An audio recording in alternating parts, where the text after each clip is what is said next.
Gas બહુ થાય છે, પેટ બહુ ભારે થઈ જાય છે, આવી કમ્પ્લેન હોય ત્યારે ખાવામાં શું ફેરફાર કરશો?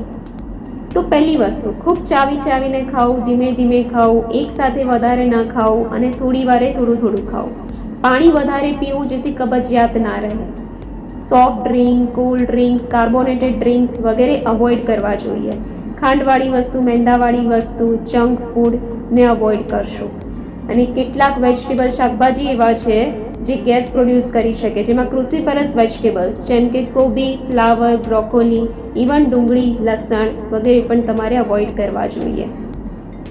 વધારે પડતી સોલ્ટી વસ્તુઓ પણ ન ખાવી જોઈએ, કેમ કે એ પણ વોટર રિટેન્શન કરાવે છે. પ્રોબાયોટિકનો ખાવામાં સમાવેશ કરવો જોઈએ, જેમાં દહીં, છાશ, કેફીર, કોમ્બુચા વગેરે. કેટલીક હર્બલ ટી એવી છે જે તમારું ડાયજેશન ઇમ્પ્રૂવ કરે છે, જેમાં કેમોમાઇલ ટી, પેપરમિન્ટ ટી, જિંજર ટી વગેરે તમારે લેવા જોઈએ. અને ચાલતા રહેવું જોઈએ, એક્સરસાઇઝ કરવી જોઈએ. Thank you.